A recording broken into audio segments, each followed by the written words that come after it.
This is problem 544. It's on page 225.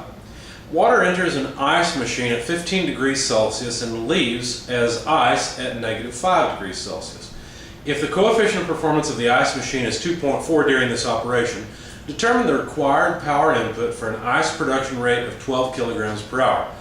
And in parentheses, the author says, note that 384 kilojoules of energy needs to be removed from each kilogram of water at 15 degrees Celsius to turn it into ice at -5 degrees Celsius. Now, that's a lot to wrap your head around, so let me help you with this. Let's start off with the water itself. So if we had a container of water, and let's say that that water had a mass of 1 kilogram of water in it, and that the temperature of that water was 15 degrees Celsius. Then what you would have to do is take that to water at 0 degrees Celsius. It's still liquid, right? So it starts off as liquid. It's still liquid here. You'd still have the same mass, still 1 kilogram, but you've extracted some thermal energy. You've pulled out some heat. Okay? So you've got this liquid water that's now at 0 degrees Celsius, but it's not ice. Just because the water is at 0 degrees Celsius doesn't mean it's in the phase of solid. It's still liquid. The next step you have to do is remove more thermal energy. And you know what happens when you remove more thermal energy? Well, the temperature remains at 0 degrees Celsius. But now it will become solid. Okay, so this will be solid. In fact, when it's solid water, we call it ice.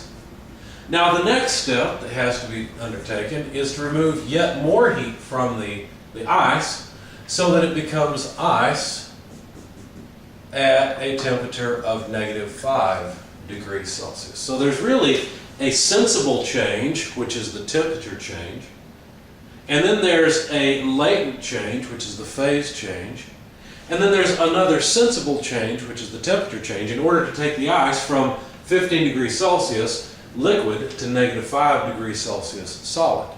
So there's 3 different energy changes there, and your author has been very nice to us and has told us for this 1 kilogram, the total amount of heat that you will have to remove, that total amount is, let's see, 384 kilojoules for that kilogram. Now if you put 2 kilograms through this thing, you'll have to remove twice the amount of energy. It's that simple. Now where students frequently get confused is the setup of the system. Now what I'm going to do is draw a diagram that indicates what's going on here. There's an ice machine, and basically the ice machine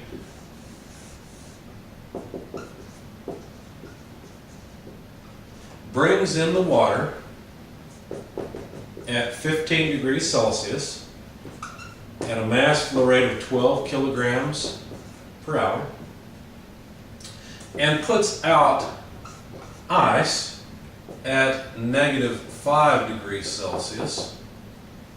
And of course, as we said, the amount of energy removed, the change in the energy of the ice, is 384 kilojoules per kilogram. Where students get confused is how do we abstract this and turn it into something that looks like a heat pump or a refrigerator or any of these things. Well, you've got to realize that basically the heat flows out of the water, basically out of this machine, and it's basically sucked out in a way by work. And then that thermal energy, along with the work, is deposited into some thermal energy reservoir. Now, if this is a restaurant ice machine, for example, then this thermal energy reservoir is simply the air in the restaurant. Or if it's a machine that's outside, then I suppose it would be the outdoor air. But the point is that the energy that's removed from the water cannot be destroyed. It has to be put somewhere else. And so it's moved out by this refrigerator that has a coefficient of performance of 2.4. Now the specification, or the way they want us to solve this, is in a rate basis. They asked us for the power input rate. So what we would need is a heat flow rate in order to answer this.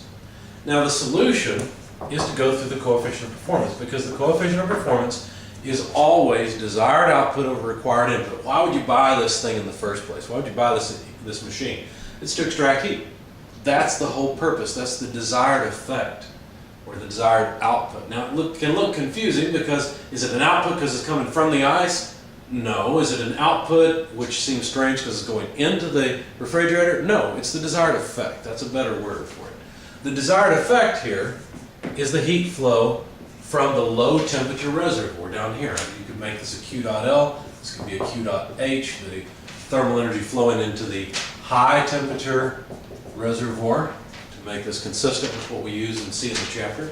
Anyway, that's the desired effect, and what we have to do is provide power to achieve that effect, to achieve the heat flow out of the water. So if we want to find the power input required, obviously we'll have to solve this coefficient of performance equation for the heat flow rate.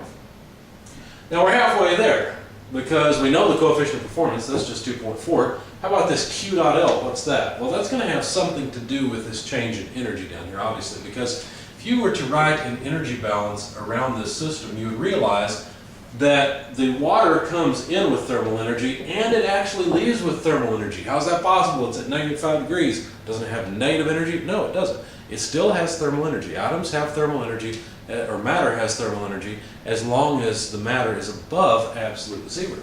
So it still leaves with thermal energy, but the change in the energy of the ice is 384 kilojoules per kilogram. Now it's pretty easy to figure out the heat flow rate coming out of the ice, the Q dot.